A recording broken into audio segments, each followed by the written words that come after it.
ఆంజనేయుని పవర్ ఏంటో తెలియాలి అంటే ఈ ఒక్క వీడియో సరిపోతుంది. రామాయణ యుద్ధంలో ఇంద్రజిత్ వేసిన అస్త్రానికి రాముడు, లక్ష్మణుడు, సుగ్రీవునితో పాటు మొత్తం వానరసేన అంతా స్పృహ తప్పి పడిపోతుంది. ఆ తర్వాత కాసేపటికి హనుమంతుడు, విభీషణుడు స్పృహలోకి వస్తారు.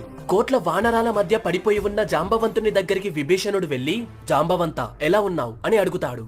అప్పుడు జాంబవంతుడు, ముందు హనుమంతుడు ఎలా ఉన్నాడో చెప్పు అని అడగగానే విభీషణుడు షాక్ అవుతాడు.